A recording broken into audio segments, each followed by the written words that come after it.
네, 오늘의 정치권 관심 뉴스들 진단해보는 나이트 포커스 정호ging, 김영주 전 지구위원 두 분과 함께하겠습니다. 어서 오십시오. 네, 안녕하십니까. 강서구청장 보궐선거 참패 여진이 지금 여당 내에서 하루 이틀 지나면서 더 커지는 이런 분위기인 것 같습니다. 오늘 오전에 그 최고위원 회의가 긴급 최고위원 회의가 열릴 예정이었는데 이게 취소되고 김기현 대표가 그 지도부를 1대1로 면담하는 형식으로 바뀌었어요. 어떤 배경이라고 봐야 될까요? 아마 사안이 그만큼 심각하다라는 것을 보여주는 측면도 있고요. 긴급 최고위라고 이제 긴급이라는 표현이 붙기는 했지만 최고위가 열리면은 일단 공개적으로 이제 그 발언을 하거든요. 모두 발언을. 그런데 그 모두 발언에 최고위원들이 어떤 이야기를 할지 다른 최고위 같으면은 조율이 가능하지만 이번에는 사안이 심각하기 때문에 예를 든다면은 지도부 총사퇴라든지 통제할 수 없는 발언이 나올 수도 있지 않겠습니까? 제 개인 생각이에요. 그러다 보니까 최고위를 취소하고 1대1로 개별 면담을 하는 것이 아닌가. 그런데다가 확고하게 어떤 대응을 하리라는 정책이 지금 그 마련되지 않은 상황이겠죠. 그러다 보니까는 지금 개별 대담으로 바꾼 것 같습니다. 오히려 뭐 통제할 수 없는 발언들이 좀 나와야 건강한 거 아닌가요? 그렇습니다. 사실 이런 상황이 되면은 사실 이게 보궐선거이고 또 전국에서 유일하게 강서구에서만 하는 것이고 또 그 지역이 국민의힘에 그렇게 유리한 지역도 아닌데 이거를 전국 선거처럼 확대 재생산하는데 국민의힘이 모종의 역할을 했음을 또 부정하기도 어렵습니다. 그런 상황에서 정말 그 드라마틱한 결과가 나와버리지 않았습니까? 그렇기 때문에 그런 것에 대한 당혹스러움도 있겠으나 일단 이런 결과가 나왔으면은 지금 우리 앵커 말씀하신 대로 당이 그 백가쟁명식으로 다양한 의견이 나오면서 어떻게 하면 내년 총선을 위해서 개혁할 것인가에 대해서 여러 가지 그 주장들이 표출되는 것이 오히려 건강하다라고 보는 시각도 있을 것 같습니다. 자, 최고위원들과 개별 면담을 마친 김기현 대표, 기자들과 만나서 쇄신 방향성에 대해서 이렇게 답했는데요. 듣고 오시겠습니다. 이번 보궐선거 과정에서 나타난 여러 가지 민심의 변화에 대해서 우리 당을 어떻게 체질 개선해서 국민들의 사랑을 받을 수 있는 정당으로 만들 것이냐. 그게 핵심 과제이고요. 당을 사랑하는 우리 의원들 또 관계분들의 애정을 잘 담아내야 되겠다 그런 생각을 하고 있습니다. 언제쯤 그 구체적인 윤곽을 좀 알 수 있을까요, 저희가? 오래 걸리지 않을 겁니다. 체질을 개선해서 국민들의 사랑을 받는 정당으로 만드는 것이 핵심 과제다. 자, 이렇게 얘기를 했는데 문제는 어떻게 아니겠습니까? 네. 뭐 국민들은 뭐 국민의힘이 국민들을 사랑해 달라고까지 요구하지는 않는 것 같습니다. 최소한 기본적으로 상식적인 부분. 제가 강서를 다녀봐서 아는데 딱 그런 거였어요. 강서는 마곡이 있어서 30, 40대도 많았는데 뭐 소위 김태우 후보 때문에 이 선거가 있었는데 김태우 나오는 게 말이 돼? 최소한 당이라면 그 민심을 정치하면서 대통령실하고 말하자면 옥신각신 하더라도 이런 분위기에 대해서 조금만 들어보면 아는 민심에 대해서 전달할 수 있어야 되고 그것을 뭐 우리 당원들, 국민의힘의 당원들이나 어쩔 수 없이 그렇게 하는 과정에 대해서 조금 더 세심하게 살펴야 되는 건데 뭐 심지어는 뭐 대통령실에서 그런 대통령께서 사면까지 했다는 뜻은 결국에는 공천하라는 뜻 아니냐. 미리 아예 당에서 그거를 수용해 버리는 마치 봉건영주 모시듯이 그렇게 대통령실을 모시는 그런 부분이 문제라고 생각이 들고요.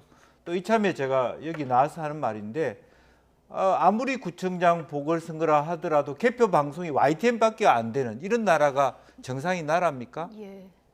저는 최소한 뭐 다른 방송 보도 채널 혹은 그 지성파 방송 KBS 정도는 하단에라도 나와야 된다고 생각합니다. 국민들은 그걸 다 보고 있습니다. 그래서 그날 YTN을 굉장히 많이들 보셨더라고요. 이게 정말 무슨 뭐 더 사랑하고 말고가 아니라 이게 정상적인 국가입니까? 대통령이 입만 열면 자유했는데 이게 자유의 나라입니까? 그것부터가 기본입니다. 예. 국가의 기본을 지키라고 국민들이 해초리를 드신 거지 더 사랑해라. 뭐 국민들이 민심이 변했다고요? 민심은 변하지 않았습니다. 더 무관심해질 뿐입니다. 네. 사실 그런 면에서 좀 더 차분하게 혹은 오늘 아침에 저렇게 된 배경은 그냥 어물쩍 넘어가려고 했어요. 그리고 실제로 큰 변화를 가져올 것이 아니라 자기 조직 밑에 미래 비전 뭐 이름도 이상한 특이 하나 만들어 대충 어물쩍 넘어가려고 하니까 젊은 최고위원이나 다른 사람이 예. 이렇게 갈 수 없다. 그렇게 하는 겁니다. 일단 뭐 강서구의 현장 주민 목소리를 전해 들은 것을 이제 종합해 그럼요. 보면은 선거 전략의 첫 단추부터 잘못됐다 이런 의견이 많았다는 의견도 앞서 주셨는데 오늘 뭐 임명직 당직자 총사퇴 주장도 좀 나왔다 이렇게 전해지고 있어요. 인적 쇄신부터 이거 해야 되는 겁니까? 저는 개인적으로 그렇게 예. 생각하고요. 여기 당직자 앞에 임명직이라고 붙어 있잖아요. 그렇죠. 그러니까 아마 이제 뭐 선출직은 사무총장을 빼고, 예. 포함하여 그런데 이 정도 되면 네. 당 대표의 거취에 대해서 고민하는 모습을 적어도 보여줘야 돼. 그러니까 유권자들이 보고 있잖아요. 이런 상황에서 어떤 변화를 시도할 것인가. 예를 든다면 지금 체질 개선이라고 그랬잖아요. 예. 그런데 제가 알기로는 얼마 전에 윤상현 의원인가 암덩어리를 제거해야 된다. 대수술이 필요하다라는 경고를 한 적이 있었습니다.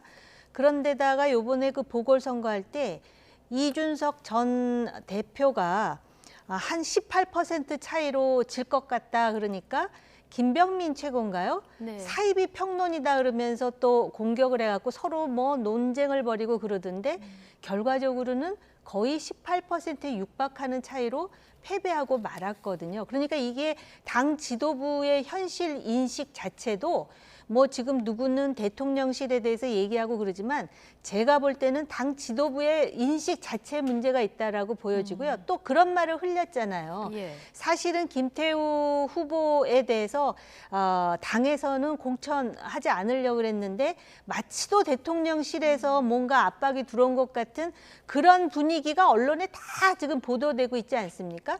그렇다면 선출직 최고위원들이나 당대표가 해야 될 일은 무엇입니까? 적어도 정치에 대해서 안다면 이런 결과가 예상되니 끝까지 이거를 설득을 시키거나 아니면은 당이 가장 데미지를 적게 입을 방법에 대해서 노력하는 모습이라도 보여야 되는데 지금 가만히 보면은 우리는 애초부터 공천하지 않으려고 그랬는데 이건 우리 잘못이 아니라는 그런 인식들을 스멀스멀 지금 보여주는 게 아닌가. 저렇게 되면은요, 네. 결국은 조금 찔끔찔끔 개혁하는 식으로 하다가 나중에 결국은 다 바뀌어질 겁니다. 네. 그러면서 실제로 국민들에게는 별로 개혁하려고 하는 자세가 되어 있지 않다라는 네. 조롱과 비난에 직면할 가능성이 있다라는 점에서 예.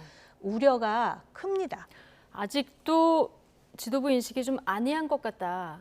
그리고 지금 뭐 임명직 당직자 거취뿐만 아니라 대표 거취도 지금 거론을 해야 되는 시점이라는 말씀 해주셨는데요.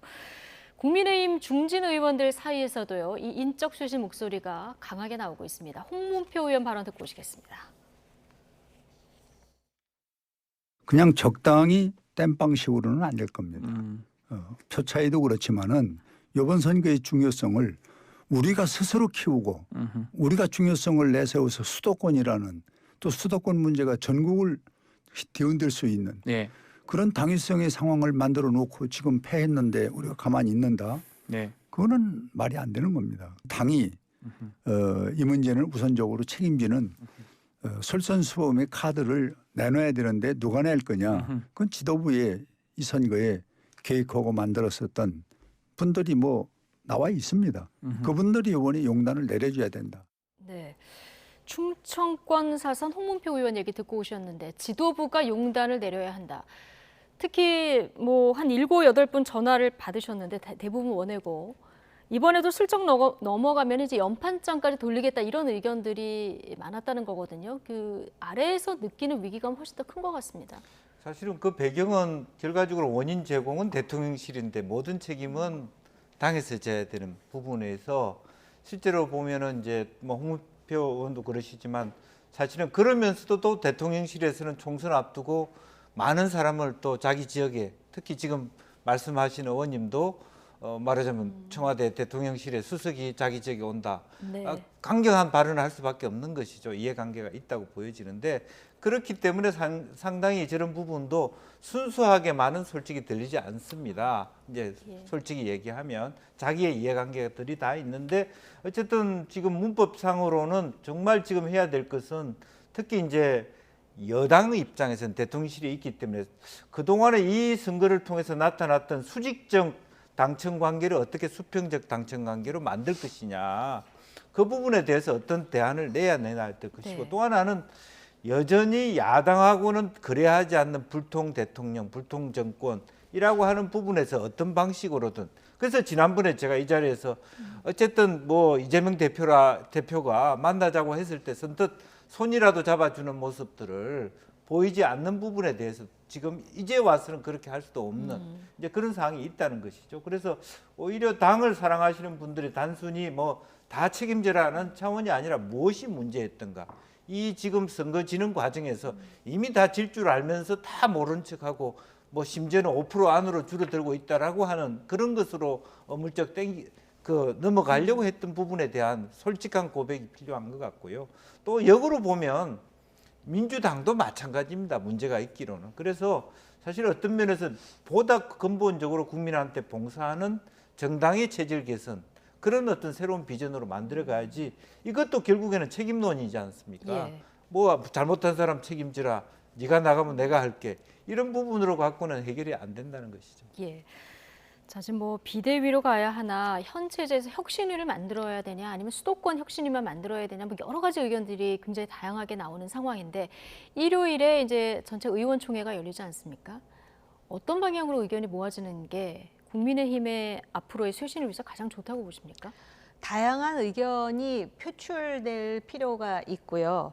아마 이제 비대위와 관련해 가지고는 당도 그런 생각이 없지만 대통령실도 아마 좀 부담을 느끼는 것 같습니다. 그래서 차분하게 뭐 나가자 예. 뭐 이런 얘기가 나오는 걸로 봐서는 강서구 한 지역에서의 보궐선거에 대해서 이렇게 확대할 필요가 있느냐라는 그러한 인식인 것 같은데요.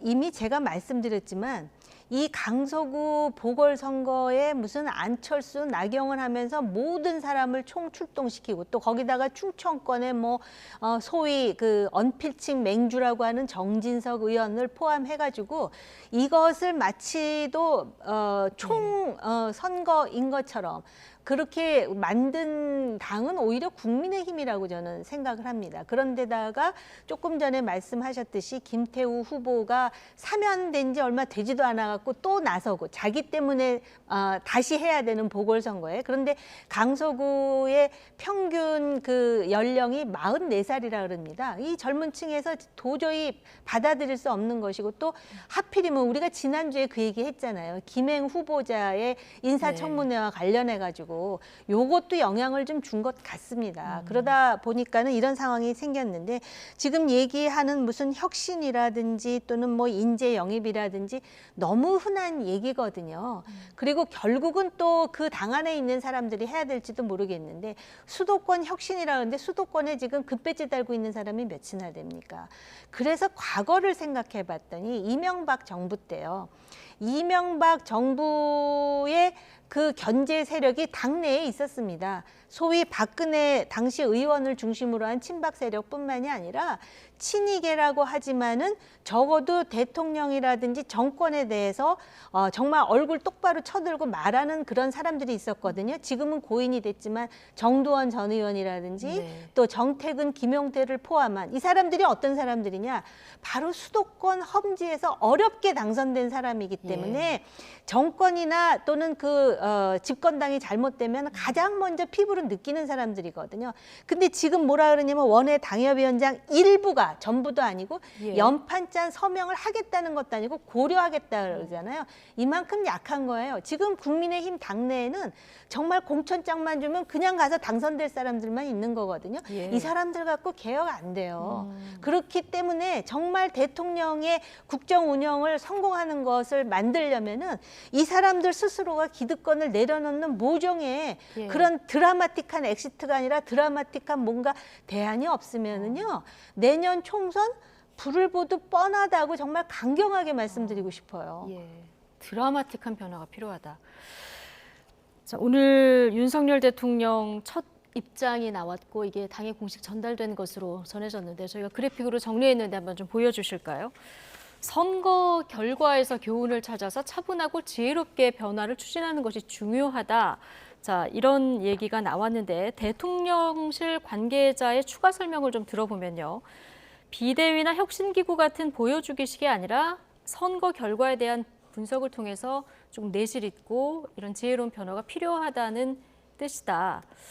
자, 이런 해석이 나왔는데요. 자, 어떻게 읽으셨습니까? 그러니까 아마 국민의힘에서는 속으로는 더 부글부글 끓었을 것 같습니다.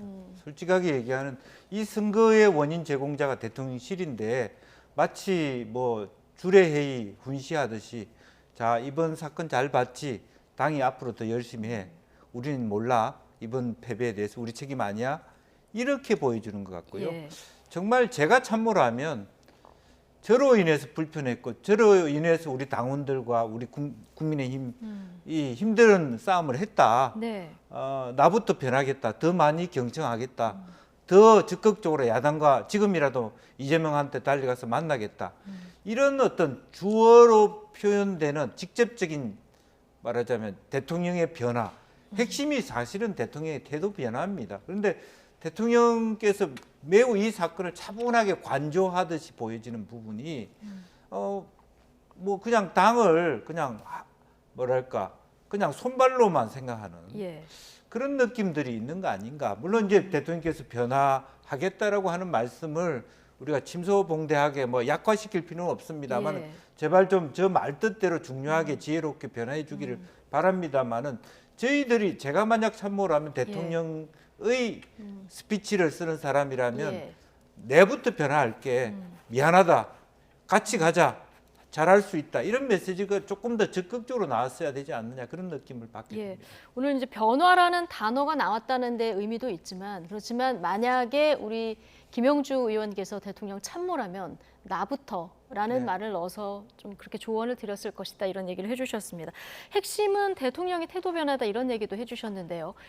앞으로 이제 국정을 운영하면서 좀 변화를 줄 것으로 예상하십니까? 만약에 한다고 하면 어떤 부분이 가장 필요하다고 보십니까? 그러니까 저도 변화라는 차원에서는 큰 틀에서는 김영주 의원님과 같은 생각이지만 강론으로 가가지고 첫 번째 이재명 대표와의 영수회담은 저는 반대예요. 네. 왜냐하면 이번 보궐선거는요 민주당이 정말 뭐라 그럴까 정말 그 국민의힘이 다 도와줬다고 해도 과언이 아니에요. 그냥 민주당이 잘해서 본인들도 그렇게 얘기하더라고요. 민주당이 잘해서 대승 완승을 한 게 아니라 국민의힘에서 원인 제공을 한 겁니다.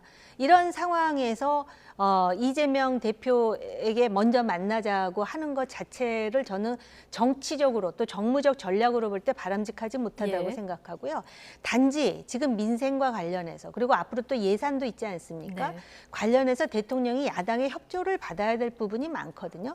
그러면 그런 부분은 여지껏 다른 대통령이 하지 않았던 새로운 접근을 하면 어떨까 이런 개인적인 생각을 했어요. 예를 든다면은 뭐 정무위원회와 관련된 어떤 협조를 받아야 된다라든지 또는 뭐 보건복지와 관련한 그랬을 때 대통령이 직접 야당 의원을 만나는 거예요. 오바마가 그랬듯이 네. 또 과거에 부시가 그랬듯이 그게 대통령 중심제인 거예요.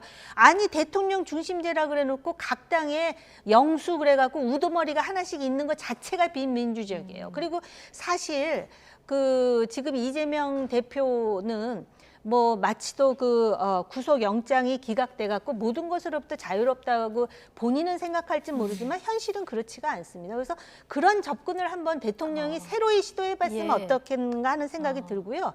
그리고 굳이 표현할 필요는 없어요. 많은 사람들이 이게 오해인지 이해인지는 모르겠지만 대통령이 국민의힘을 완전 장악하고 있다라고 생각하고 있거든요. 그런데 실제로는 그렇지 않다라는 걸 보여줘야 되는데 저 지금부터 거리 두겠습니다. 그렇게 말하면 여태까지 네. 그랬다는 거를 인정하는 것밖에 안 되니까 행동으로 당과 거리를 두고 오로지 대통령은 정책, 민생, 경제, 안보 여기서 성과를 낸다. 그리고 개혁 있지 않습니까? 연금이라든지 교육이라든지 노동이라든지 그런 네. 거에 대해서 굉장히 노력하면서 설득하는 모습을 보여주는 게 어떨까. 그리고 이념이 우선이다라고 하셨잖아요. 그거를 지금 와가지고 또 실용이 우선이라고 말하는 거는 참 그렇습니다.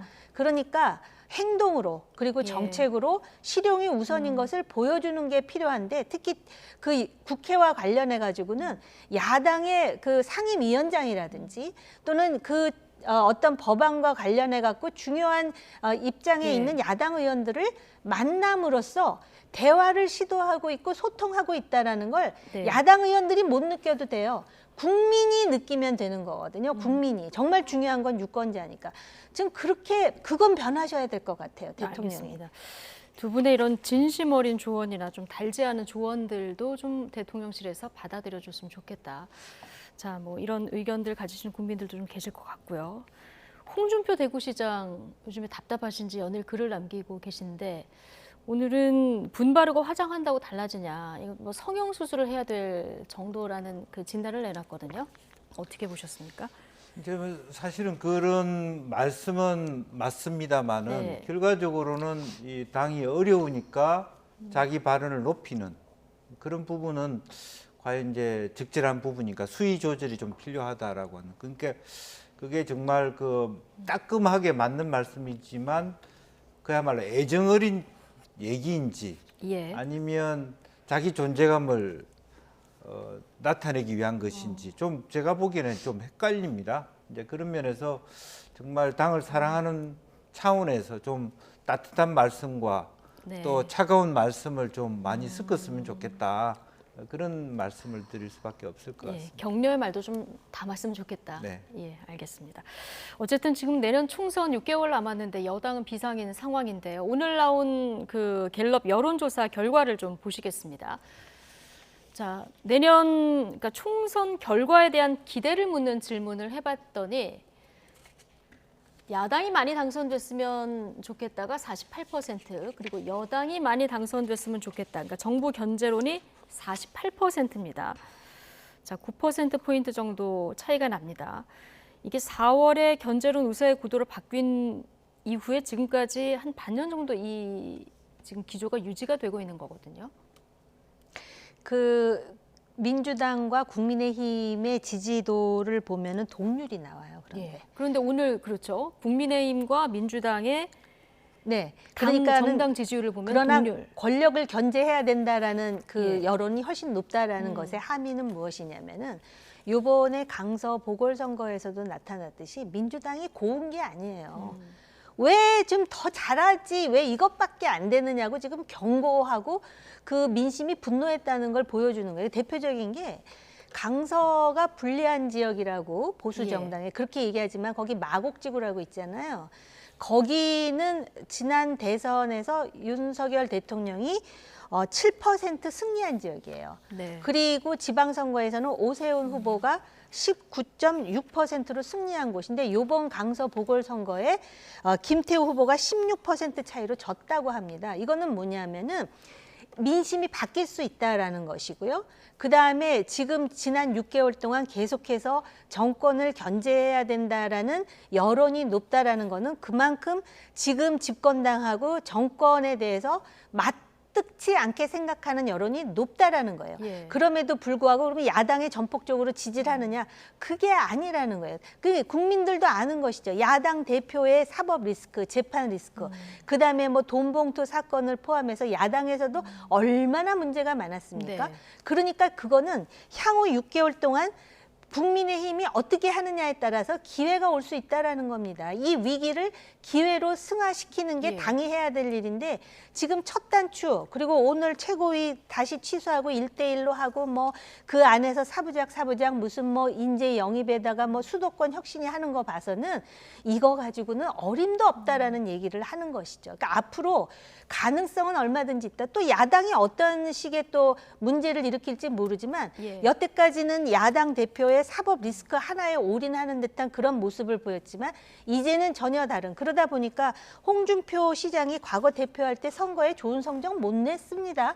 그럼에도 불구하고 완전히 얼굴을 그냥 페이스오프 하듯이 다 네. 바꿔야 된다는 이 말은 틀린 말이 아니라는 새겨들어야 된다. 제가 네. 이 부분에 대해서 하나만 좀 예. 여당의 팁을 드리면 국민들은 더 한쪽이 더 강해지는 것을 보지 않거든요. 견제를 하는데 사실은 소수당은 국민의힘인데 국민들이 어떻게 느끼냐면 대통령이 너무 세게 느끼는 거예요. 예. 그래서 저렇게 지금도 약체인데 대통령이 저렇게 센데 다수당까지 주면 어떻게 될 것이냐 이 정부가 예. 그런 브레이크를 걸고 있는 거거든요. 역으로 보면 저 의석으로 보면 민주당이 더 센데 이재명 대표의 약자 코스프레가 먹힌다는 거예요.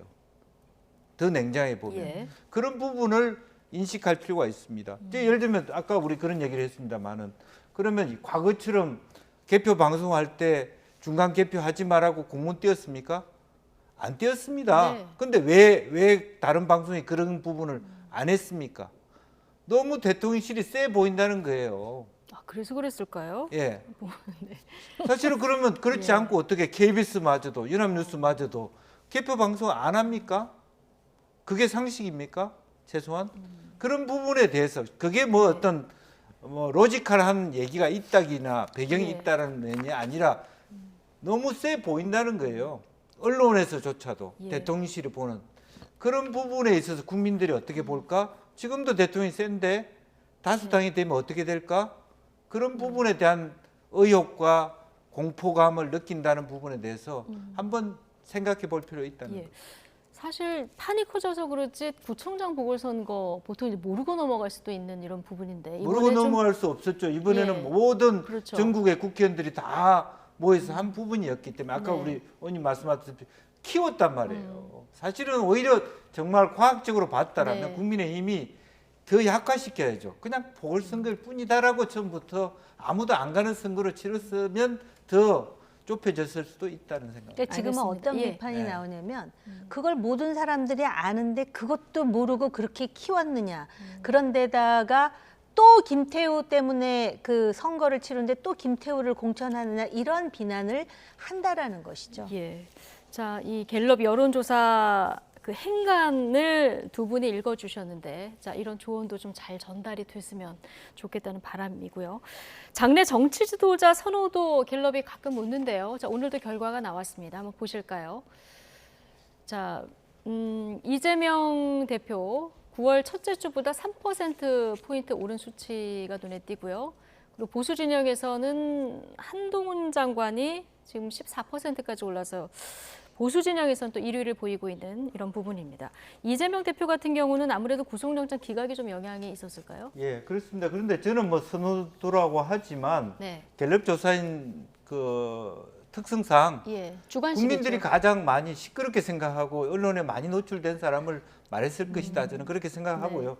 실제적으로 저 두 분에 대한 비호 호감도도 매우 높다는 것을 우리가 잊으면 안 될 것 같습니다. 예. 그래서 지금 현재 야당을 지지하는 사람들 중에 눈에 들어오는 사람, 입에 익은 사람이 이재명밖에 없다. 그렇게 봐야 될 것 같고 실제로 국민들이 저렇게 선호할까요? 예. 저는 그렇게 생각 안 합니다. 알겠습니다. 자, 한동훈 장관 지금 이름이 나온 김에 오늘 한동훈 장관 자택 현관에 누군가 흉기를 두고 간 이런 일이 있었어요. 지금 뭐 개딸들 사이에선 자작극 얘기까지 나왔었는데 이게 CCTV에 딱 덜미가 잡힌 이런 상황인데 용의자는 아직 특정이 안 됐고 그런데 이 지금 여기 아파트가 굉장히 보안이 삼엄한 곳이다 이렇게 알려지고 있는데 어떻게 네. 들어갔을까요? 뭐 비상문을 통해서 들어가지 않았겠느냐 네. 이렇게 추측을 하는데요. 이게 제가 볼 때는 팬덤 정치의 문제라고 생각을 해요. 그러다 보니까는 그 상대 라이벌 팬들 중에 뭐 누구 이런 식으로 오해를 하기도 하고 또 이해를 하는 건지도 모르겠지만 또 그쪽에서는 그쪽대로 왜 우리를 지목하느냐 또 반발하기도 하고요. 네. 우리나라 정치가 이렇게 극단화하면서 자기가 좋아하는 사람에 대해서는 정말 뭐 과거의 왕에게 하는 충성 이상으로 충성을 보이면서 또 그 정치인의 정적이라고 하는 사람에 대해서는 이런 식의 적대감을 표출하는 이건 굉장히 바람직하지 못한 그런 행태라고 보고요. 어찌됐든 무슨 그 직접 피해를 준 것은 아니라 하더라도 의법 조처를 해야 되고 또 그나마 한동훈 법무장관은 법무장관이기 때문에 이런 것 자체가 뉴스가 되지만 예. 이러한 정치의 어떤 그런 혼란이라든지 진영으로의 어떤 갈등이요 사회적으로도 영향을 줍니다. 그러다 보니까는 사회적으로 이렇게 어떤 극단적인 극악한 현상이 벌어지는 것도 일부분은 정치의 그 원인이 있다라고 저는 생각을 하거든요.